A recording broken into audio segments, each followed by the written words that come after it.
Good morning, everyone. Hope you're doing well. I wanted to talk to you a little bit about some new things that we're going to be doing in this course. Uh, they're meant to really help you on your PPS points. So part of having an online course is making sure we're interacting with each other, both student to student and then also instructor to student. So starting in week 2, we have initial and reply post to a discussion board that's due. And chapter 2 will have a specific, of course, lecture question.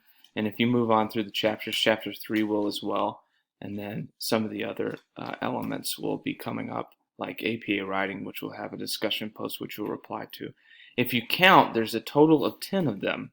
So if you complete 10 of these discussion posts, you're going to get 100% on your PPS points.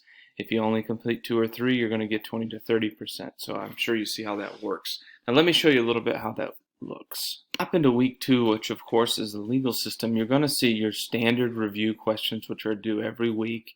They're typed a quiz, right? We want to make sure that you read and know the material.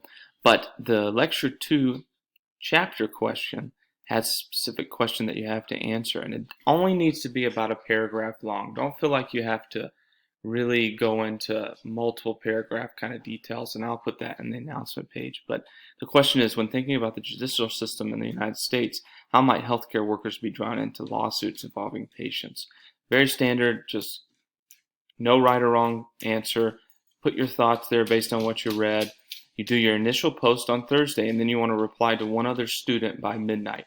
Now, I'm going to go in and reply to each of your initial posts, which I think would be interactive for the students and for myself to make sure that you guys know that I'm reading everything and that I really took time to think about your posts. But from the perspective of what's due each week, you're going to have review questions, and then you're going to have your lecture question that's due.